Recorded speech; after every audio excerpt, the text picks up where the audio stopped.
Bonjour à tous, ravi de vous retrouver dans ce nouvel épisode et cette nouvelle saison de Des et des Hommes. Alors tout d'abord une petite explication, cela fait 3 mois que je n'ai pas publié d'épisode, mais il faut bien le noter, ça n'empêche pas le podcast de vivre encore et d'avoir de nombreuses nouvelles écoutes, et je vous en remercie. J'avais aussi pas mal de choses à faire, autant au niveau personnel que professionnel, avec quelques changements. J'avais aussi envie de donner une nouvelle orientation à ce podcast, donc ce qui m'a permis d'attendre un petit peu avant de vous partager ce premier épisode. Ce premier épisode est sur un format un peu différent de d'habitude, parce que j'ai eu le plaisir de participer à une table ronde sur un sujet fort passionnant qui est ChatGPT. Cet agent conversationnel que vous devez connaître, à mon avis, on en entend beaucoup parler, qui est développé par OpenAI, a bouleversé notre quotidien, nos pratiques et dont nos pratiques pédagogiques et plus largement le monde de l'enseignement supérieur.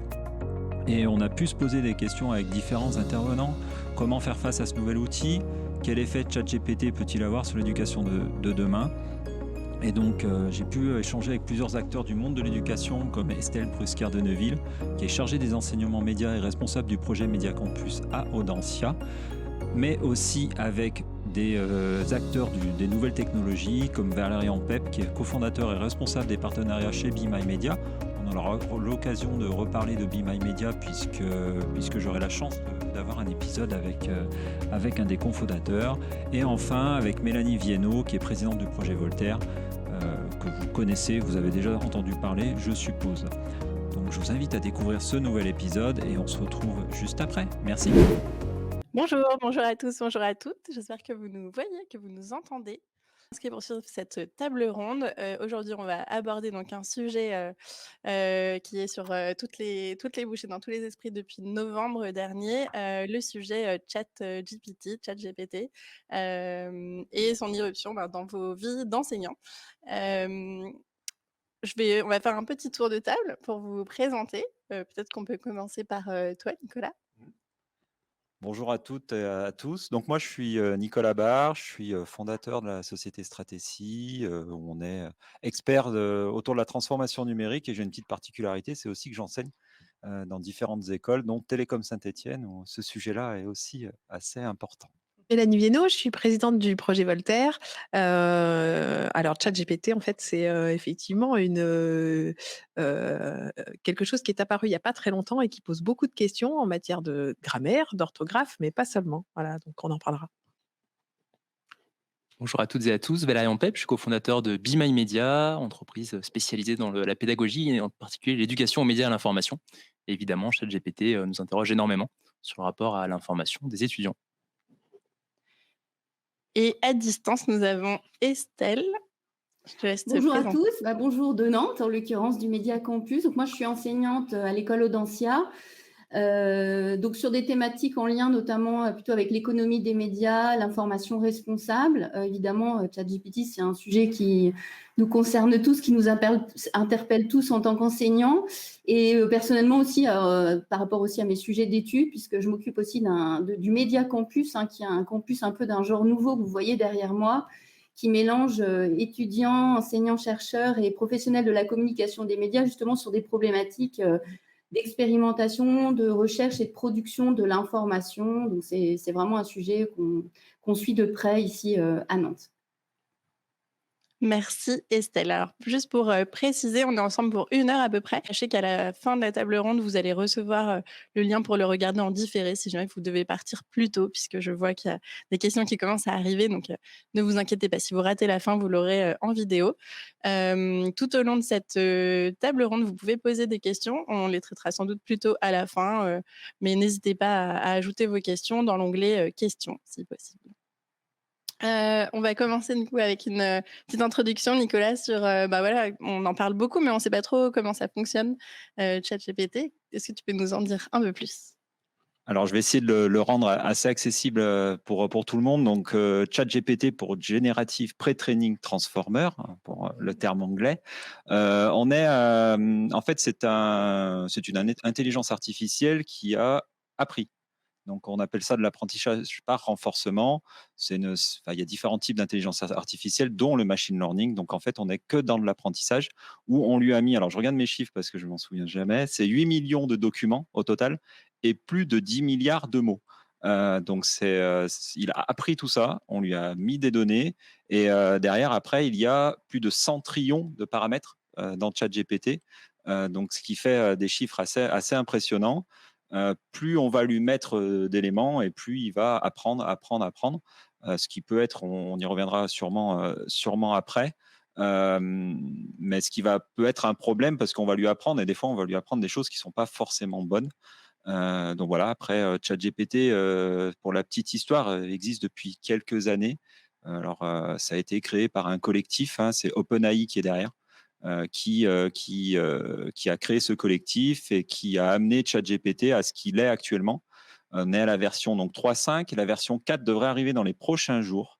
Et qui va aller un peu plus loin dans la partie intelligence artificielle, parce que ça va être même dans la reconnaissance d'images et de vidéos, de retranscription de vidéos, de choses comme ça. Mais voilà, après, c'était des détails très techniques, donc je passerai là. Voilà. Oui, aujourd'hui, j'ai lu qu'il y avait l'équivalent de 167 fois Wikipédia à l'intérieur et que ça allait être 600 000 fois plus complet dans la prochaine version. Donc, autant dire qu'il va y avoir beaucoup, beaucoup de choses à l'intérieur. Nicolas, tu l'as dit, tu as double casquette d'enseignant, donc tu vas pouvoir aussi nous partager ton expérience avec tes étudiants qui l'ont largement pris en main. C'est sûr. Et c'est le cas aussi d'Estelle. Estelle, est-ce que tu peux nous dire comment l'école Audencia fait face à l'arrivée de cet outil?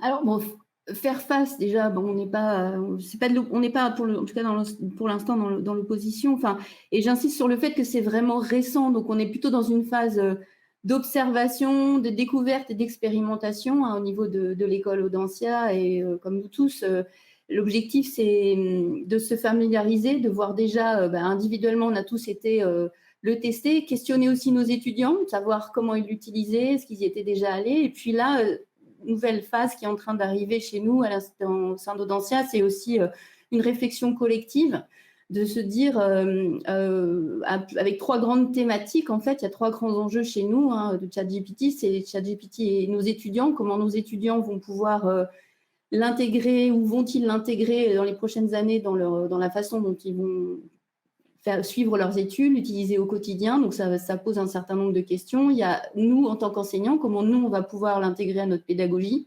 Donc, ça, c'est aussi un sujet. Et puis, l'institution, notamment l'évaluation des compétences, mais aussi certaines formes d'éthique. C'est-à-dire que c'est un outil aujourd'hui qui pose un certain nombre de problèmes. Je pense qu'on va en parler tout à l'heure, notamment tout ce qui est question des sources, la validité des informations, voire la façon dont l'information est produite. Donc, ça, c'est des échanges qu'on a collectivement en interne. D'ailleurs, demain, on a un workshop au niveau de la faculté, des collègues aussi de l'ingénierie pédagogique pour mettre ces sujets sur la table et en discuter ensemble. Donc, on est vraiment dans une phase, je dirais, de découverte et de réflexion autour de ce sujet. Mais contrairement, en tout cas, pour l'instant, nous le positionnement de l'école, c'est plutôt de nous adapter, en fait. C'est-à-dire que c'est un outil comme un autre, c'est un outil numérique. On a déjà eu d'autres défis à relever par rapport à les révolutions numériques dans l'enseignement. Et justement, c'est ça qui est aussi assez passionnant, c'est de se dire, cet outil, comment on va pouvoir l'intégrer à nos pratiques. Nos étudiants demain qui seront dans un milieu qui baignait d'intelligence artificielle dans tous leurs métiers devront aussi maîtriser ces technologies. Donc, à nous aussi de les y préparer. Oui, c'est certain qu'on ne va pas réussir à l'interdire, cet outil, même si certaines universités ont essayé, et on pourra de moins en moins l'interdire puisque, depuis le 1er mars, si je ne me trompe pas, ChatGPT a ouvert son API. Donc, n'importe quel outil peut intégrer des fonctionnalités de ChatGPT et c'est le cas, ce sera bientôt le cas sans doute de Word, c'est déjà le cas de Bing. Donc, voilà, ce sera de plus en plus difficile à interdire, mais on va du coup apprendre à l'utiliser et à bien l'utiliser. Peut-être Valérian, tu peux nous dire, toi, une question qu'on se pose beaucoup, c'est est-ce que les informations qu'il contient sont vraies ou pas? Oui, tout à fait. Alors, déjà, je vais rebondir sur ce qu'a dit Nicolas, il faut bien prendre en compte la version actuelle. On peut estimer que la version future va évidemment apporter des améliorations. En tout état de cause, aujourd'hui, ce qui est sûr, c'est qu'il y a vraiment des erreurs factuelles qui ont été relevées dans un certain nombre de réponses, de très nombreuses réponses. Sur le sujet un peu plus précis de l'information, de la désinformation, on a une entreprise NewsGuard qui est assez connue, qui fait un petit peu autorité aujourd'hui dans ses études, c'est le sujet de la désinformation. qui a interrogé ChatGPT sur les 100 faux récits les plus répandus sur le web. Et dans 80% des cas, des fausses informations ont été relayées. Donc ça pose évidemment beaucoup de questions, notamment quand on regarde en tout cas la crédibilité que recherche l'outil dans les réponses qu'il construit, qu'il apporte aux étudiants, et du coup qui nécessite évidemment un esprit critique assez fort de la part des étudiants. On en reparlera, j'imagine, et une compétence clé qu'il va falloir développer. Peut-être pour finir sur ce sujet de la confiance, de la véracité des informations que nous relaie, que nous transmet ChatGPT, on peut se poser la question des contraintes qui l'obligent, des garde-fous qui peuvent exister. Et aujourd'hui, on a uniquement des contraintes a priori, c'est-à-dire que sur certaines questions qu'on va lui poser, il va nous opposer justement une absence de réponse pour des raisons éthiques, déontologiques, etc. Mais il n'y a aucune solution de contrôle a posteriori, de fact-checking, de vérification des faits, comme on peut en retrouver sur d'autres types, d'autres sources d'informations. Et ça pose donc aussi des questions du côté de la langue, Mélanie. Oui, oui, alors là aussi pour rebondir, en fait, on n'est pas sur du contenu factuel. On est sur, un contenu prédictif et effectivement ça fonctionne, c'est de la prédiction d'un texte, comme un SMS en fait, en un petit peu plus poussé effectivement. Alors les questions que ça pose en fait d'un point de vue de la langue, parce que c'est effectivement de la génération de texte, vraiment. Cette intelligence artificielle, elle a été nourrie par énormément de contenus, mais la plupart des contenus sont des contenus en anglais. Il y a finalement que 5 des contenus qui sont des contenus en français. Alors ça suffit pour avoir une orthographe presque parfaite, pas tout à fait, ça on le verra. On a challengé un petit peu ChatGPT, je crois qu'on a tous joué avec. Donc voilà, on a tous des petites anecdotes là-dessus. Par contre, d'un point de vue de la syntaxe, il y a pas d'erreur, mais c'est assez pauvre. Et là où c'est le plus criant, c'est vraiment sur la sémantique. Et on sent bien qu'en fait, on en discutait tout à l'heure, effectivement, ChatGPT va chercher la réponse consensuelle et va pas chercher le débat d'idées. Et là aussi, le débat d'idées, il se fait avec des mots. Avoir une idée, une pensée qui soit nuancée, qui soit construite, c'est des choses sur lesquelles nous, on s'attache à beaucoup travailler. Et en fait, le simple fait d'avoir, une recherche de consensus fait que d'un point de vue sémantique, bah, c'est assez pauvre et en tout cas, c'est pas comme ça que les étudiants, vont progresser dans, leurs compétences en interne qui vont leur permettre, enfin leurs compétences propres, qui va leur permettre de développer une pensée, unique, et un avis, et un esprit critique, voilà. Ouais. Juste rebondir, j'avais relevé une phrase de Sam Altman là, sur Twitter. Donc Sam Altman, un des deux cofondateurs de OpenAI, qui déclarait il y a quelques semaines que ChatGPT est suffisamment bon dans certains domaines pour créer une fausse impression d'excellence, mais que ce serait une erreur de lui faire confiance pour quoi que ce soit d'important à l'heure actuelle. Donc voilà, je pense que toute la posture qu'il faut chercher à amener chez les étudiants aujourd'hui sur ChatGPT. Ouais, puis même en introduction, en fait, il y a quelque chose, moi, que j'aimerais démystifier parce qu'en fait, ça fait un petit peu peur cet outil. On a l'impression en plus qu'il est très, très puissant et bah, notamment le test de Turing, il le passe pas. Nous, on a joué avec lui et en fait, quand on lui a posé la question, «Est-ce que tu peux me tutoyer?»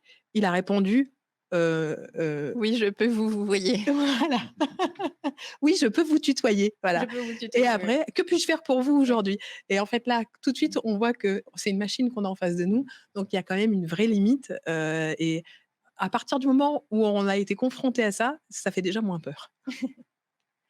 Il y a une vraie question qui revient régulièrement, c'est le problème des sources. Aujourd'hui, on l'a dit, hein, ça a été nourri avec énormément de textes, mais on ne sait pas, précisément lesquels et surtout, on ne sait pas dans chacune des réponses qu'il va formuler, enfin voilà, d'où viennent, les sources précises de ce qu'il vient de nous raconter.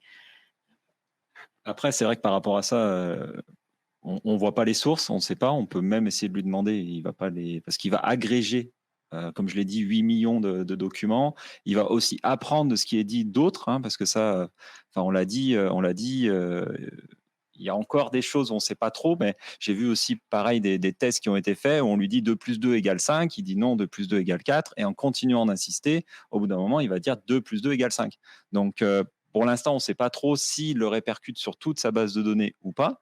Mais je pense qu'à force que plusieurs personnes en même temps, enfin plusieurs millions de personnes en même temps le disent, sûrement, parce que c'est de l'apprentissage, donc il se nourrit aussi de ce qui est fait chez les autres. Je pense que la version 4 va aller encore plus loin que ça, parce que pour l'instant, on est encore dans les limites de ce qui est fait dans la 3.5, mais je pense que la 4 va encore aller plus loin dans tout ça, donc à suivre encore. Voilà. permet juste de rebondir sur la question des sources justement, comme tu le dis. Il y a 3 vraiment principes aujourd'hui, encore une fois, dans sa version actuelle, qui structurent son fonctionnement sur le sujet des sources, qu'il faut vraiment prendre en compte quand on est en face à face avec des étudiants, avec, ChatGPT.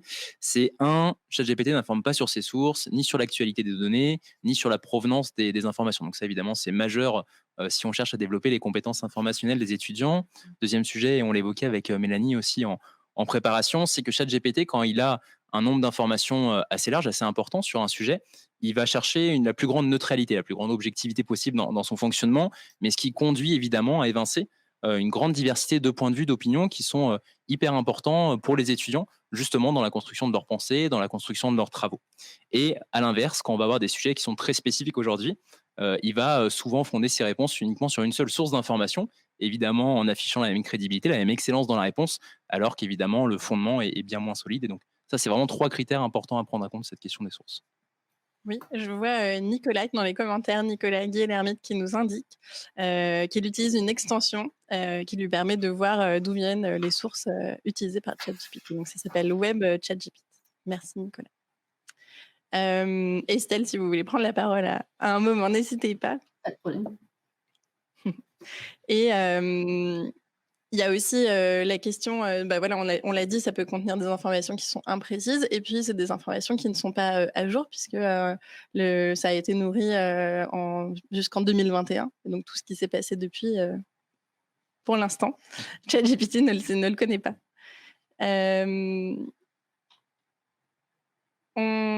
Donc après, sur la question qui nous intéresse vraiment aujourd'hui, après cette longue introduction, comment on peut faire pour que les étudiants apprennent à bien se servir de cet outil-là? Alors, moi, plutôt sur ma vision un peu tech, hein, parce que j'enseigne dans des écoles plutôt tech et plutôt informatique, de développeurs, que ce soit sur le côté plutôt logiciel ou plutôt sur le côté matériel. On essaye, forcément, on ne peut pas leur interdire, et puis c'est pas l'objectif, mais on essaie de leur apprendre à l'utiliser au mieux. De toute façon, ils l'utilisent. Enfin, on le voit quand dans ce qu'ils peuvent rendre, ils vont sur ChatGPT et ils l'utilisent. Alors après, pour moi, ils l'utilisent pour l'instant de manière un peu bête, si je peux me permettre, parce que l'objectif de ChatGPT, c'est un moteur conversationnel. Donc en fait, on va lui parler, on va discuter avec lui, on va le confronter à ce qu'il est en train de dire pour qu'après, il puisse nous donner une réponse à peu près correcte. Je dis bien à peu près correcte, hein, parce qu'il faut toujours retravailler derrière. Et ce que je vois, moi, des élèves, c'est qu'ils prennent ChatGPT, ils posent la question, ils font un copier-coller et ça s'arrête là. Voilà. Donc non, il faut aller plus loin, il faut continuer, il faut chercher. Après, c'est ni plus ni moins ce qu'ils faisaient avant, hein, sauf qu'ils allaient juste sur Wikipédia, ils faisaient le copier-coller et puis c'est tout, quoi. Donc, et ils utilisent pour l'instant ChatGPT juste pour moi de cette manière un peu brute, type Wikipédia, alors que il faut aller plus loin, mais pour ça, il faut connaître, il faut apprendre à le connaître. C'est un peu ce que je vois actuellement, moi, sur ma partie étudiant, sur les quelques étudiants que je côtoie. Ce qui est intéressant, c'est du coup, c'est aussi, pour rebondir par rapport à ce que vous êtes en train de dire, c'est que ça crée aussi une nouvelle compétence à développer, cette capacité à savoir questionner, poser des bonnes questions en fait dans l'outil, dans l'intelligence artificielle. Et donc, c'est déjà une piste, en tout cas pour la pédagogie, de se dire travailler ce sujet-là, de la capacité des étudiants à savoir l'utiliser, le questionner. Mais avant ça, il y a aussi ouvrir la boîte noire, évidemment. C'est-à-dire qu'on imagine très rapidement accueillir nos étudiants, sûrement avec comme on fait une sensibilisation à la veille, la recherche d'informations, la recherche documentaire, les sources, etc. Mais faire une sensibilisation à l'intelligence, à la recherche par intelligence artificielle, et leur montrer aussi, leur expliquer comment fonctionne cette boîte, quelles sont les limites. On a parlé effectivement de la question des sources, la vérification, la véracité de l'information, qui n'est pas toujours aussi simple à afficher, et puis le sujet des biais, c'est-à-dire que derrière une intelligence artificielle, il y a de l'humain qui a effectivement travaillé autour dans cette boîte, et donc du coup il y a aussi des biais qui sont reproduits, et que nos étudiants ils soient sensibilisés à ça. Donc c'est autant de sujets, de matières d'enseignement assez passionnants, et puis on n'a pas parlé aussi des droits, mais c'est aussi encore quand on est c'est aussi un sujet. Ça ouvre énormément de questionnements sur la question des droits d'auteur. Voilà, moi, je m'intéresse beaucoup aux médias et c'est vrai que pour eux aussi, c'est aussi un sujet. Ouais, c'est surtout aussi que ça modifie le rapport au temps. En fait, ChatGPT, il est fait pour produire du contenu en masse, très vite, sur la base de consignes. Donc déjà, ça interroge sur les consignes que les étudiants vont donner à ChatGPT. Et après, une fois que le contenu est produit, toute la question est de savoir ce qu'on en fait. Donc en fait, ce contenu-là, il est produit très vite. Et je pense que la plupart des étudiants cherchent à produire un contenu rapide pour pouvoir ensuite passer à autre chose, un autre contenu rapide sans doute. Et en fait, là aussi, une fois que ce contenu-là est produit, il faut qu'ils ralentissent, il faut pouvoir les aider à ralentir et pouvoir avoir un avis, un esprit critique, sur ce qui a été produit. Comment est-ce que je peux l'enrichir? Et là, c'est beaucoup aussi un travail, autant en amont sur la consigne qui est donnée, sur, il faut que j'ai en moi tous les mots et toutes les idées pour pouvoir donner les bonnes consignes pour que le texte qui soit produit soit bien le texte que j'aurais pu produire finalement moi-même. Peut-être en un peu moins bien, parce qu'encore une fois, d'un point de vue sémantique, c'est beaucoup, il y a des tests qui ont été faits, c'est plus pauvre que ce que n'importe quel adulte francophone peut produire aujourd'hui. Mais une fois que ce contenu est produit, là aussi, comment est-ce que je l'enrichis? Comment est-ce que, j'affûte les idées, j'affine mon point de vue aussi et comment est-ce que je mets en parallèle, finalement, 2 points de vue qui peuvent être différents, enfin 2 voire même plusieurs points de vue qui peuvent être différents pour ensuite, produire, bah, ma propre pensée et mon propre point de vue. Mais ça nécessite effectivement qu'une fois que ce temps rapide, est passé, qu'est-ce qu'on en fait? Oui, peut-être que parce que tu l'as comparé tout à l'heure avec, Wikipédia, mais la différence là, c'est que la réponse, elle est préformulée alors qu'avec Wikipédia, il y avait quand même ce besoin de retraiter, l'information et de se le réapproprier avec ses mots. Une toute petite précision, justement, quand on parle de Wikipédia, il a été avéré qu'il s'agirait de la principale source d'information sur laquelle aujourd'hui ChatGPT fonde ses réponses. Bah, tu voulais peut-être rebondir sur, comment on fait pour, que les étudiants aient une pratique éclairée de C'est ça, ChatGPT? ouais. Bah, je pense que ça a été évoqué par Estelle. Alors, évidemment, pratique éclairée, déjà, c'est bien prendre en compte, et je vais pas revenir sur le sujet, ce qu'on a développé sur à la fois la désinformation, la vérification de la qualité des informations et la question des sources. Ceci dit, en effet, la question des biais, je pense que c'est vraiment important de faire prendre conscience, encore plus auparavant aux étudiants des biais qui peuvent affecter leur pratique de l'information, en particulier quand ils vont utiliser ChatGPT. Il y a 3 principaux biais, je pense qu'il faut avoir à l'esprit. Celui qu'a cité Estelle, en effet, sur les biais des propres concepteurs de ChatGPT. Notamment, je pense que la question de la nationalité, par exemple, si on lui pose des questions sur, par exemple, des questions juridiques, en effet, les doctrines vont pas être les mêmes aux États-Unis qu'en France, et là, on peut retrouver un biais. Il y a 2 biais cognitifs ensuite, donc des fonctionnements de notre cerveau qui vont impacter notre manière de nous informer, qui rentrent vraiment en compte dans l'utilisation de ChatGPT. Il y a le biais du messager, tout d'abord, qui fait qu'on va croire, on va donner de la véracité a priori à une information au regard de la crédibilité qu'on accorde à la personne qui nous transmet cette information. Et comme ChatGPT, justement, dégage une fausse, mais réelle, en tout cas, impression d'excellence, il faut voilà, bien avoir en tête de toujours être critique vis-à-vis des informations qui nous communiquent. Et ça a été aussi évoqué, c'est le biais de confirmation qui fait que ChatGPT nous apporte des réponses aux questions qu'on lui pose. Et inconsciemment, on va toujours tendance à poser des questions pour confirmer des hypothèses. Et donc, dans ce sens-là, justement, ça peut nous conduire à avoir une information qui ne soit pas éclairée, justement. Mais alors là, sur la partie confirmation, c'est assez intéressant parce que là aussi, on a joué avec, sur les règles d'orthographe, notamment et sur la manière dont s'accordent les adjectifs de couleur et en fait, on a réussi à le faire changer d'avis plusieurs fois sur, un marron s'accorde-t-il ou non? Et c'est assez intéressant en fait, parce que c'est là où on se rend compte qu'il y a pas de vérification de l'information. C'est juste du contenu prédictif. Donc à partir du moment où on commence à lui dire: «Mais est-ce que tu es sûr?» Bah, en fait, la machine identifie qu'en fait, on a plutôt envie, qu'elle aille dans notre sens. Donc elle dit: «Ah mais oui, non, en fait, effectivement, il faut un S à marron». Bah, en fait, non, il faut pas de S à marron. «Ah oui, vous avez raison, il faut pas de S à marron» et en fait, ChatGPT, elle répond ce qu'on a envie, ce qu'on a envie d'entendre et ça se sent très, très vite. La question de l'information, qu'elle soit vraie ou non, et pas le sujet. Et donc, voilà, on dit beaucoup que en fait, certains enseignants nous disent qu'ils identifient les contenus produits avec ChatGPT parce qu'il y a pas de faute d'orthographe. En fait, ChatGPT, est pas complètement sûr de son orthographe. Un dernier élément, je m'étais amusé à poser la question, justement, savoir si on pouvait s'informer de manière éclairée avec ChatGPT. Et en effet, il dit exactement la même chose que nous, à savoir, il est de la responsabilité de l'utilisateur de vérifier la fiabilité des informations et de prendre en compte des décisions éclairées en fonction de plusieurs sources. ChatGPT est complètement d'accord avec nous sur ce point. Très bien. On peut rester sur le sujet de l'éventuelle triche possible avec ChatGPT. Donc, on l'a dit, il y a beaucoup d'enseignants qui le remarquent en l'absence de faute d'orthographe. Comment on fait pour éviter ou repérer les cas de triche? La question est dure.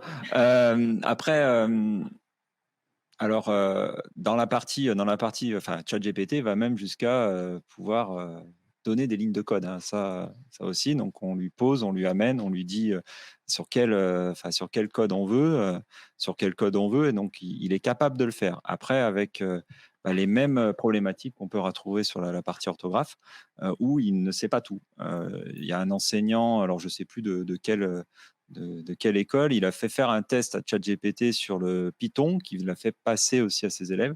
ChatGPT a eu 9 sur 10. Voilà, donc ça veut dire qu'il n'est pas non plus parfait sur ce côté-là, mais on est toujours dans l'apprentissage. Donc, et comme en plus on est sur, euh, sur une base de données qui n'est valable que jusqu'à 2021, forcément, il peut y avoir des nouvelles fonctionnalités qui sont arrivées, surtout dans la partie développement. Après, pour voir si elle la triche ou pas, c'est un peu ce qu'on pouvait faire avant, c'est-à-dire on arrive à reconnaître aussi en connaissant aussi ses élèves. Alors ça peut être compliqué pour ma part parce que je les vois pas non plus beaucoup, puis j'en ai des fois 50, 100. Et là, on ne sait pas trop, mais on arrive à avoir quand même quelques formes, comme tu le disais, de sémantique aussi, la façon dont il parle ChatGPT. Mais avant, c'était pareil. Moi, j'arrivais à voir quand c'était une copie d'un site internet, Wikipédia ou autre, parce que voilà, et qui ne donnait pas les sources. Mais des fois, c'était souvent du copier-coller. Et là, on le voit dans les éléments que j'ai pu faire dernièrement sur des études de cas qu'ils ont fait. On voit clairement que ça a été une copie, un copier-coller de ChatGPT. Voilà. Mais après, à détecter. De vérification de duplication de contenu, peut-être. Oui, il y a des outils, de vérification de contenu. Après, voilà, il faut faire le copier-coller et aller voir, mais ils sont pas non plus fiables à 100% d'après ce que j'ai su, parce qu'il peut nous dire oui, c'est copié, alors que non, ça l'est pas, ou l'inverse. Après, je sais qu'il y a différentes écoles moi, l'école où j'enseigne à Télécom, j'ai pu échanger avec d'autres enseignants qui se posent la question déjà en examen sur table d'interdire tout ce qui est PC, de repasser à tout ce qui est à papier, crayon, et voilà, comme avant. Donc voilà. Après, c'est assez compliqué, assez compliqué à détecter, mais je pense que c'est à chacun aussi de trouver, quoi. Enfin, c'est mon avis. À Audencia aussi, on fait des tests en ce moment, notamment sur des matières, notamment en cours de droit. Je sais qu'il y a des épreuves, des sujets qui ont été testés dans ChatGPT, et en l'occurrence, l'intelligence c'est plutôt a priori plantée, ce que me disait ma collègue, dans tout ce qui est, évidemment, tout ce qui est question de cours, il n'y a aucun souci, mais tout ce qui est de l'ordre des subtilités, en fait, de l'interprétation des textes, et puis dès qu'on va dans des sujets plus, évidemment, de réflexion, de prise de hauteur. Donc nous, c'est vrai que pour tout ce qui est évaluation, l'idée, c'est évidemment de repenser certaines évaluations, et d'avoir bien en tête, si on donne accès à Internet, ce qui n'est pas toujours le cas d'ailleurs sur les partiels. En général, c'est plutôt des devoirs sur table sans accès donc à Internet, mais si on a accès, on les fait travailler en connaissance de cause. À ce moment-là, il faut qu'on fasse évoluer aussi ce qu'on va évaluer comme compétences. Mais ça semble pas compliqué, hein. Donc on est dans cette phase un peu d'observation, d'adaptation par rapport à ce que permet l'outil, ses limites. C'est aussi intéressant de pouvoir augmenter certaines pratiques, voire pourquoi pas à terme utiliser cette intelligence artificielle dans certaines phases d'évaluation aussi. Donc on réfléchit à tout ça.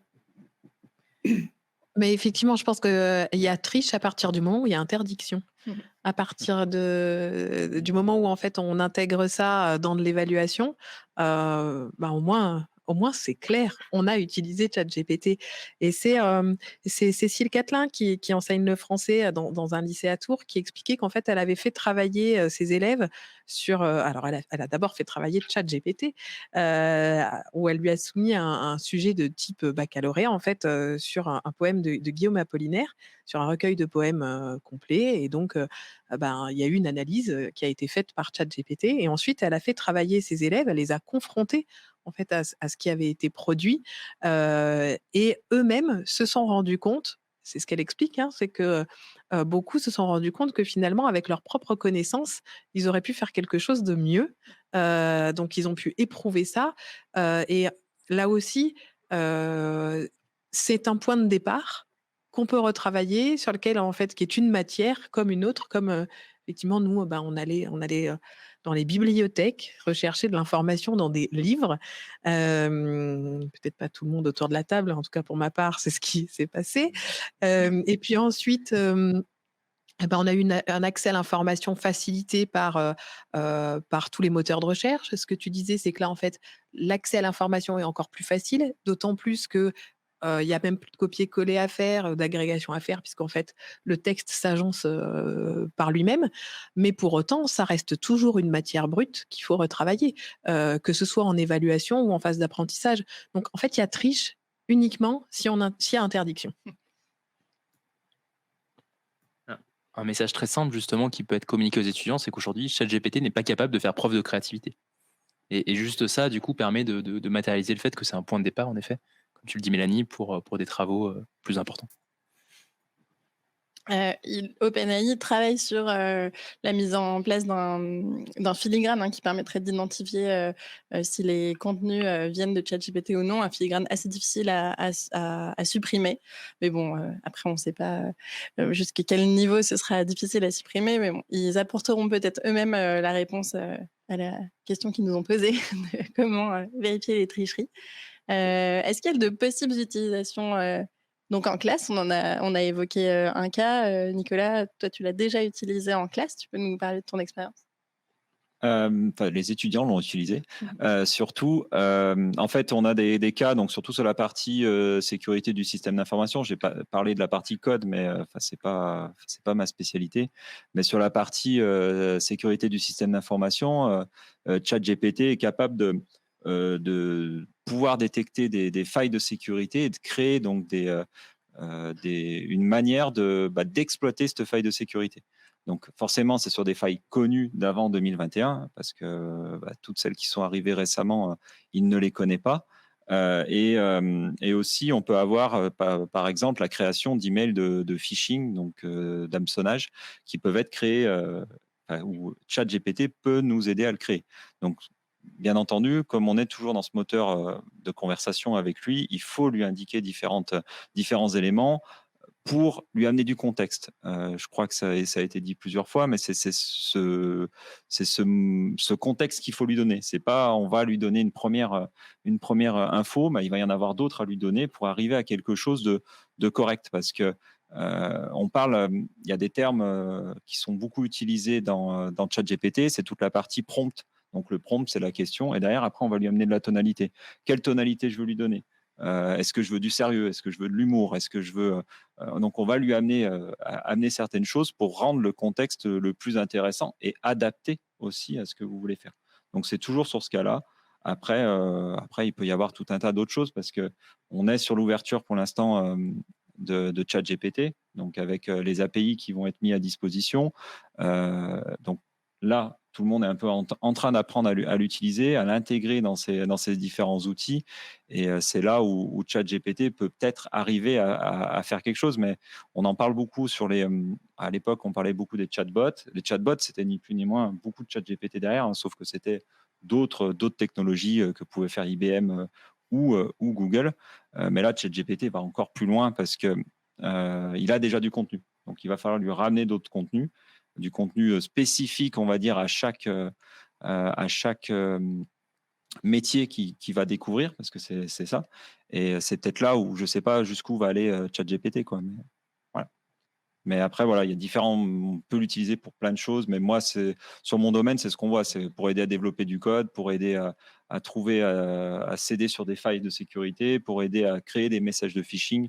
Mais il peut y en avoir tout un tas d'autres, quoi. L'idée, c'est aussi surtout, je pense, de le proposer en correction, enfin, de proposer du texte ChatGPT en correction à ses élèves pour les faire aussi, les sensibiliser, les faire prendre conscience de la qualité du texte produit, et les inviter aussi à prendre conscience que ce n'est pas, voilà, comme tu l'as très bien dit, qu'ils auraient sans doute pu faire mieux, qu'ils ont aussi des connaissances que cet outil n'a pas. Alors oui, et puis, encore une fois, enfin, je pense que ce que, tous nous partageons, alors, que ce soit sur, ce qu'on peut faire, nous, dans le travail qu'on peut, heu, tous les jours essayer d'amener au travers d'outils numériques, au travers de formations, doter les étudiants, en fait, des compétences qui vont leur permettre d'affronter le monde qui les entoure.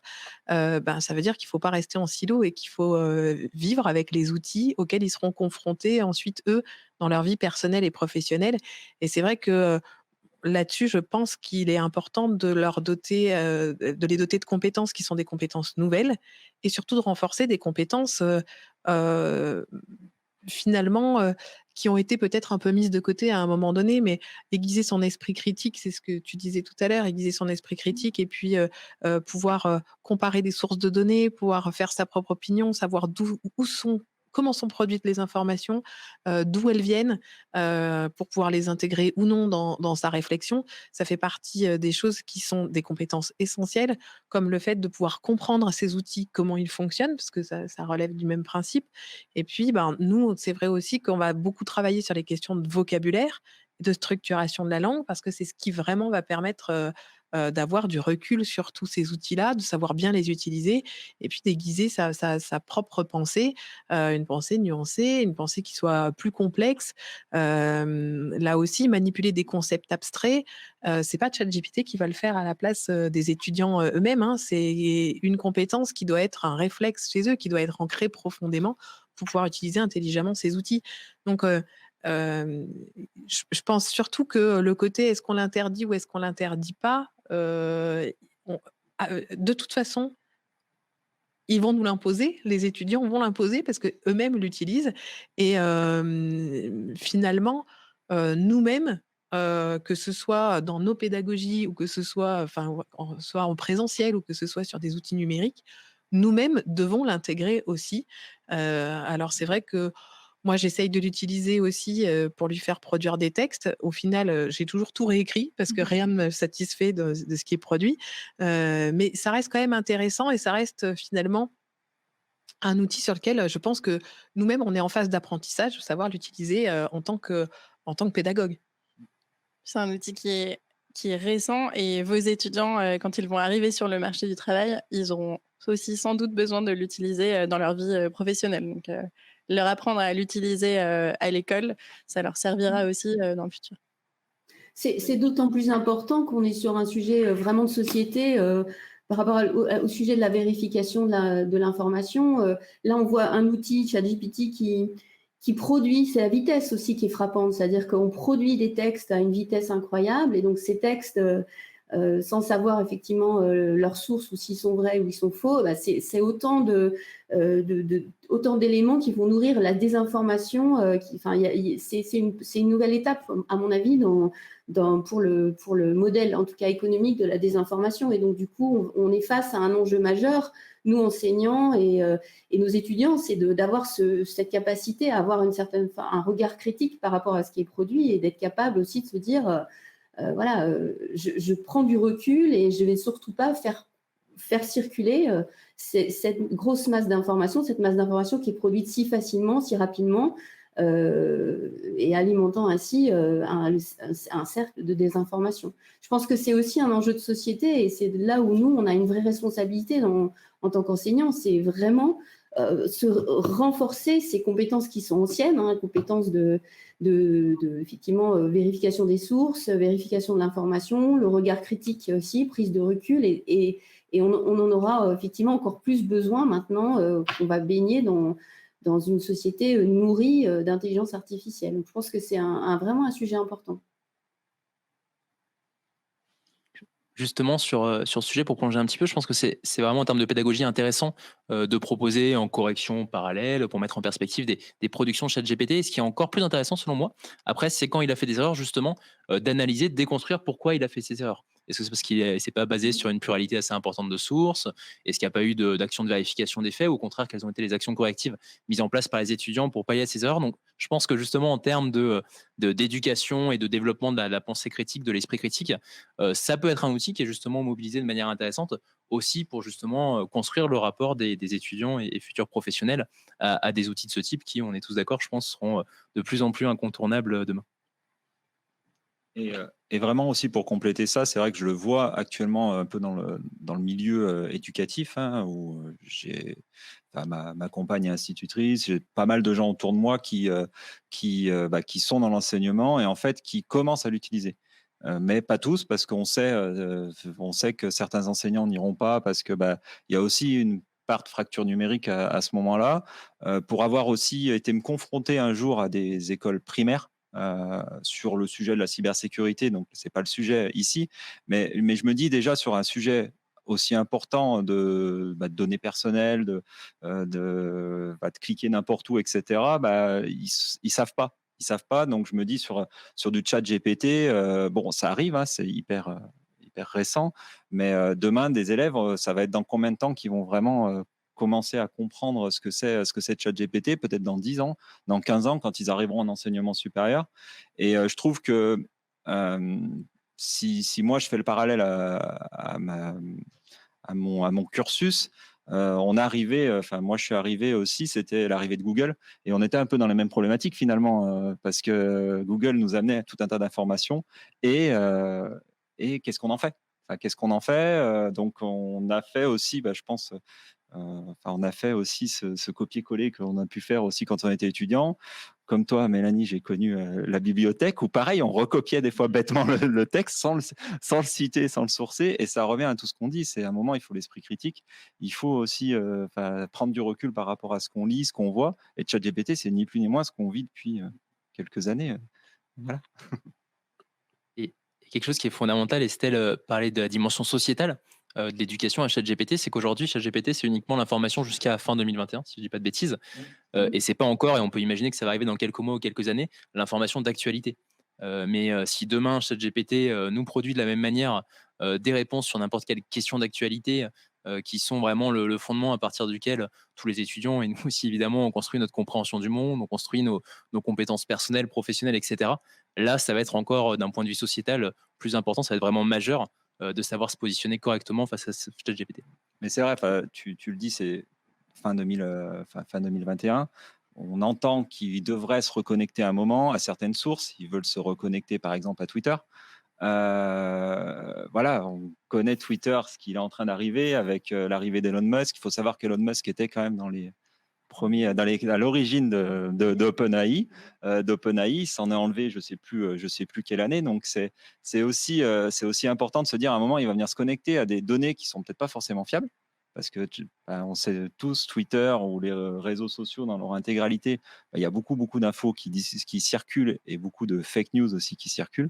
Donc voilà, il y a aussi ce côté-là. Est-ce que demain il va venir se connecter? À quoi il va venir se connecter? Comment il va vérifier aussi l'information? Donc, mais ça, pour l'instant, on ne le sait pas. Juste un dernier élément, je relaisse le micro, désolé. Sur justement cette dimension sociétale, c'est quelque chose qui nous tient vraiment à cœur à Be My Media et sur lequel on pense que ChatGPT risque d'accentuer les choses, c'est la question de l'inégalité dans le rapport à l'information des étudiants. Il y a déjà plusieurs études qui l'ont démontré assez récemment en France, qu'en fonction de la provenance et du contexte familial et socio-économique, notamment des étudiants, eh bien, des jeunes qui viennent de milieux favorisés ont des réelles compétences informationnelles quand ils arrivent dans leurs études supérieures. Ils ont un rapport aux sources écrites qui est réel, etc. Quand, au contraire, des publics qui viennent de milieux plus défavorisés ont une culture de l'information qui est très passive. Ils vont simplement, en tout cas en majorité, lire et s'informer à partir de sources qui leur parviennent sans active démarche de recherche et qui est aussi beaucoup relationnelle dans l'échange, que ce soit avec des enseignants, via les réseaux sociaux, etc. Et ChatGPT pour s'informer, il nécessite d'avoir des compétences informationnelles, on en parle depuis tout à l'heure, il nécessite d'avoir une démarche active et d'avoir un vrai rapport aux sources qu'on dit non relationnelles. Donc si demain, et ça on peut le croire, ChatGPT gagne en importance, en profondeur, en épaisseur, il va être d'autant plus important de développer toutes ces compétences pour justement faire en sorte que ces inégalités, elles n'aient pas à s'accroître.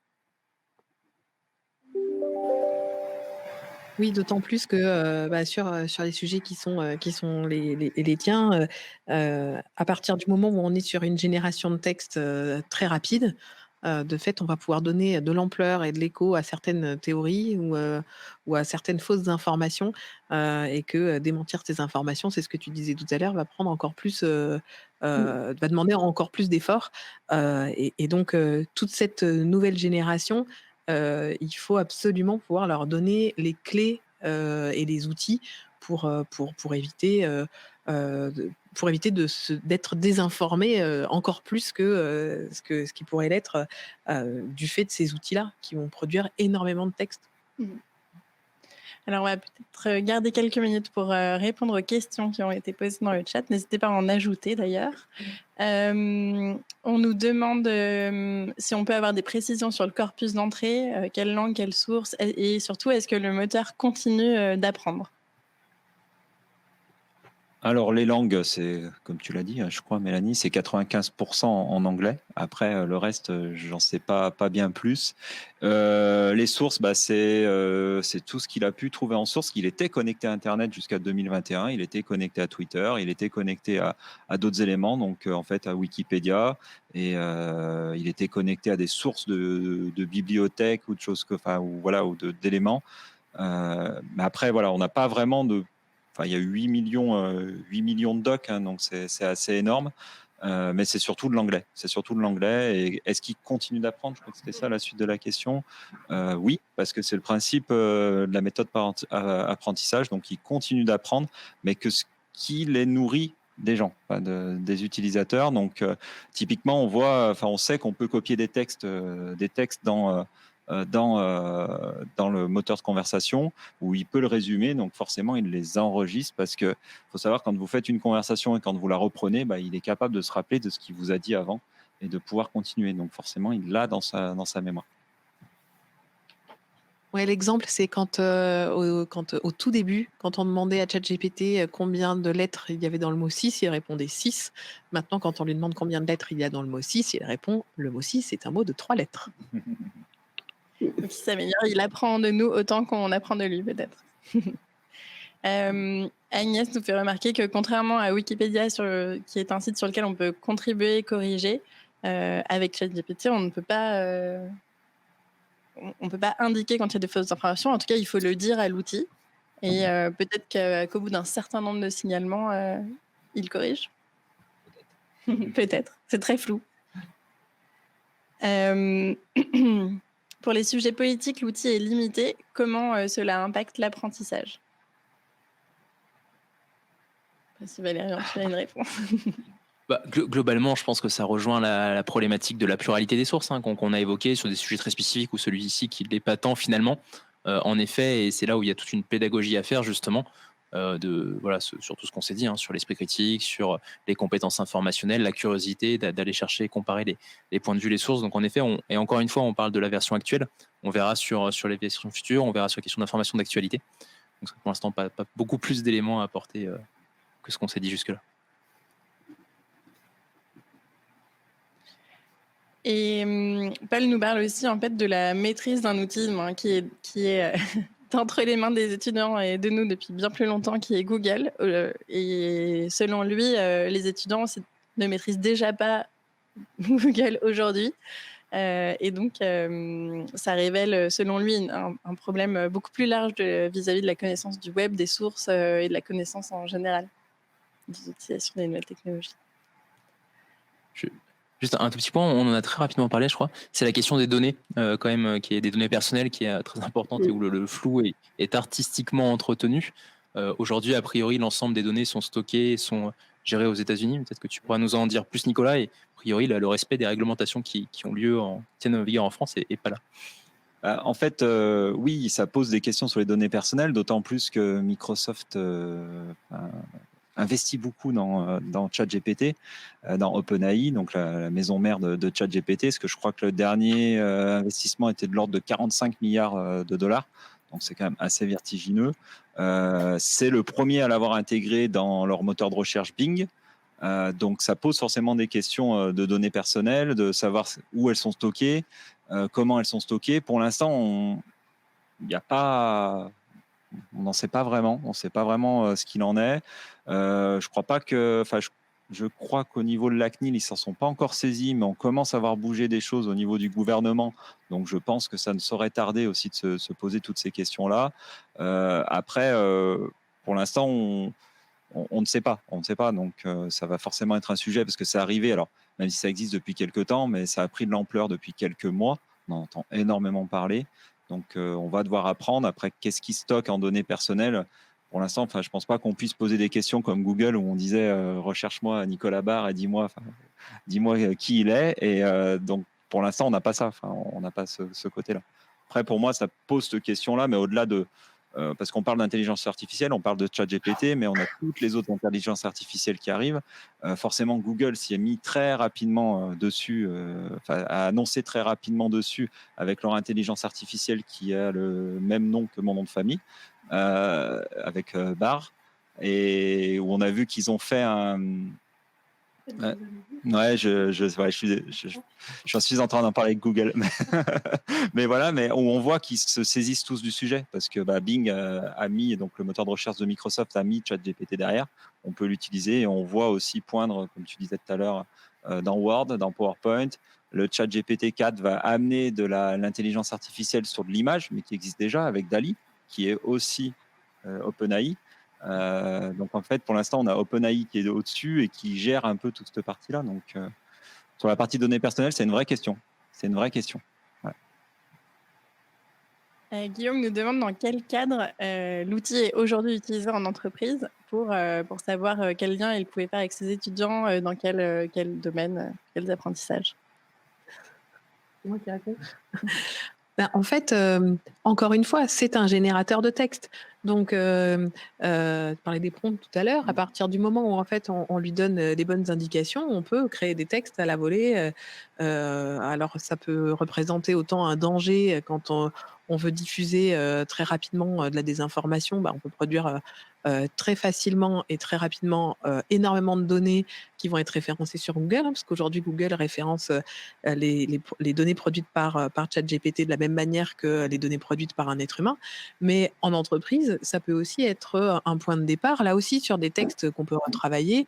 C'est effectivement un module conversationnel, donc il y a quand même un certain nombre de choses qu'on peut utiliser, mais là aussi, tout ça est quand même encore, je crois que tous autant qu'on est, ça fait partie dans nos vies professionnelles comme dans nos vies personnelles. Ça fait partie des sujets qu'on est en train de tester et on est en train de voir comment on va pouvoir l'utiliser et surtout comment l'utiliser intelligemment. Oui, puis pour avoir échangé avec plusieurs chefs d'entreprise, surtout dans la partie web, tout ce qui est web, autour du web, gestion des contenus, écriture de contenu, oui, ça va forcément changer le métier, mais sur des tâches qui me disent où finalement on avait peu de valeur ajoutée de commencer à rédiger un texte et de trouver, ChatGPT va amener, on va dire, le texte, le fond, pas le fond, mais je ne sais pas comment le dire, mais le texte, la trame, et après, les gens vont venir amener leur valeur ajoutée. Et ça, c'est là où il me dit, où on avait aller trouver des personnes qui font de la gestion de contenu, qui créent des contenus, on en trouve, ça devenait de plus en plus compliqué. Par contre, trouver, et nous, les gens, ce qu'ils veulent, c'est ramener de la valeur ajoutée sur du contenu. Et ChatGPT va peut-être amener ça, je dis bien peut-être, parce que voilà, il va y avoir des changements de métier, surtout sur la partie, je pense, web, gestion des contenus, création d'articles, etc., etc. Peut-être aussi sur toute la partie en entreprise, tout ce qui est tourné autour du service client avec l'arrivée des chatbots. On les avait déjà, les chatbots, mais ChatGPT va ramener certaines choses. Donc, à voir l'avenir, ce que ça va changer et évoluer, quoi. Nous, après, au niveau du projet Voltaire, les textes produits sont médiocres. Donc, en fait, on ne peut pas les utiliser et on ne les utilisera pas. Et après, c'est vrai que là aussi, ça va faciliter certaines recherches mais ça ne remplacera pas de toute façon le contact qu'on peut avoir avec les gens qui utilisent nos solutions numériques et qui ont besoin à un moment donné qu'on se parle, hein, bien encore heureusement, l'être humain et les relations humaines ont encore de beaux jours devant elles. Ouais, il est déjà presque l'heure de nous quitter. Merci pour toutes vos questions. On va juste faire un rapide petit tour de table si vous avez un mot de la fin à partager. Peut-être qu'on peut commencer avec Estelle, si tu veux prendre la parole. Bah oui, moi déjà, c'est passé très très vite, donc c'est un sujet passionnant. Moi, en tant qu'enseignant, enfin nous, en tout cas, au Dancia, je pense qu'on n'est pas inquiet, mais ce qui est, je trouve, assez formidable, c'est un challenge, quoi. Ça ouvre énormément de nouvelles perspectives. On l'a vu à la fois pour réaffirmer des compétences qui sont déjà travaillées, mais aussi l'apparition de nouvelles compétences qu'on va devoir effectivement mettre en place, hein, travailler assez vite. Le numérique, je dirais, il nous a déjà, enfin, c'est pas la première fois que le numérique nous chamboule notre façon d'enseigner. Je pense qu'en ce moment, l'attention, enfin, le déluge informationnel, le challenge de l'attention, c'est aussi quelque chose qui nous questionne au quotidien. Donc, l'intelligence artificielle ajoute un nouvel élément, mais je trouve que c'est aussi nos métiers, hein, de savoir les intégrer et préparer au mieux nos étudiants qui, dans le futur, vivront au milieu d'intelligence artificielle. Et j'aime assez bien cette phrase que j'ai repérée d'un enseignant, professeur, qui est Juliana Oria, qui dit que notre métier d'enseignant, c'est de cultiver les intelligences naturelles. Donc voilà, je finirai là-dessus. C'est vrai que plus que jamais, il faut qu'on ait dans cette idée d'intelligence, cultiver ces intelligences naturelles, mais en utilisant aussi ces ressources qui nous donnent autant de perspectives, de questionnements, de regards critiques, et c'est assez passionnant. Moi, je dirais que c'est un sujet passionnant, effectivement, un vrai défi. Et à mon avis, on n'a pas fini d'en parler. Valérian, tu veux? Ouais, bah, je pense qu'à nous, Be My Media, c'est notre métier et le challenge est d'autant plus fort, comme l'a dit Estelle. Mais c'est en effet, c'est de cultiver et développer sur le temps long les compétences informationnelles des étudiants pour qu'ils puissent appréhender au mieux cet outil durant leurs études et surtout pour qu'ils puissent se préparer efficacement à leur lendemain professionnel. Et évidemment, tout cela en développant l'esprit critique, une pensée critique qui doit vraiment être une des compétences transversales clés qui sera majeure demain. Leur future vie professionnelle et leur vie de citoyen. Tout à fait. Pour compléter, et pour mon mot de la fin aussi, tout le monde l'a dit, c'est un outil. Donc un outil, c'est au service ça va venir compléter la palette d'outils qu'on a, et je pense qu'il faut apprendre à l'utiliser, et c'est un challenge pour tout le monde. De toute façon, il ne faut pas aller contre. C'est là, ça existe, et ouais, je le répète, mais comme toute intelligence artificielle et comme tout outil, c'est au service de nous, donc autant savoir l'utiliser et venir le compléter. Et voilà. Nous, on aura toujours notre valeur ajoutée là-dedans. Merci beaucoup Estelle, Valérian, Mélanie, Nicolas d'avoir participé à cette table ronde. Merci à vous de nous avoir suivis, d'avoir commenté dans le chat, posé des questions. On vous souhaite une très bonne journée. Et puis voilà, on a hâte de voir tout ce que vous allez pouvoir faire avec vos étudiants concernant ChatGPT. N'hésitez pas à nous raconter ce que vous mettez en place. Bonne journée, à bientôt. Si vous entendez ce message, c'est que vous avez écouté notre nouvel épisode jusqu'au bout, et pour ça, merci du fond du cœur. On espère que ce premier épisode de la saison 3 de DSI des Hommes vous a plu. Si c'est le cas, je vous invite à laisser un avis sur Apple Podcasts et sur Spotify et à partager l'épisode autour de vous. Si vous souhaitez me poser des questions sur le sujet ou simplement suivre mes projets et suivre les projets de Stratégie, je vous invite à me rejoindre sur LinkedIn via mon compte personnel ou sur le compte de Stratégie. Je répondrai avec plaisir à tous vos messages et on se retrouve le mois prochain avec un nouvel invité pour parler de l'impact du management sur le numérique. Merci, à bientôt.